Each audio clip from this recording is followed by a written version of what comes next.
আসসালামু আলাইকুম, কেমন আছেন সবাই?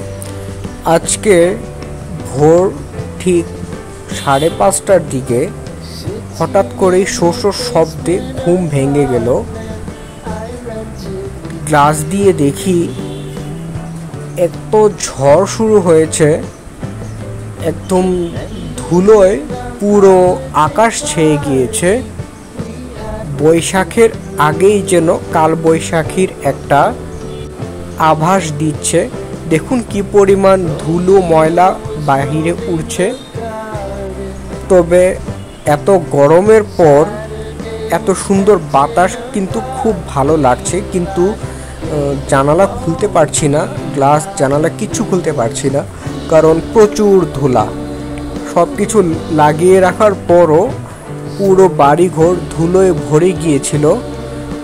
খুব করে দোয়া করছিলাম যেন বৃষ্টি আসে, বৃষ্টি আসলে হয়তো আবহাওয়াটা আরেকটু সুন্দর হবে।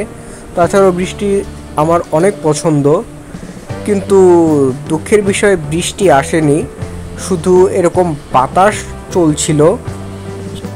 বৃষ্টি হলে হয়তো আজকে গাছগুলোতে পানি দেওয়ার প্রয়োজন ছিল না। এবছর প্রথম ঝড়ো বাতাস ছেড়েছে। এখনও হয়তো সবাই ভালোভাবে ঘুম থেকে উঠেনি।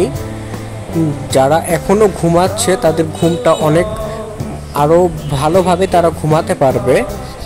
আমার তো ঘুম ভেঙে গিয়েছে। আমিও কিন্তু এত সুন্দর ঝড়ো বাতাসটা অনুভব করতে পারলাম। জানালা খুলে দেখি বাতাসের গতিটা একটু কমেছে, তারপরও খুব ভালো লাগলো। আপনাদের কেমন লাগলো?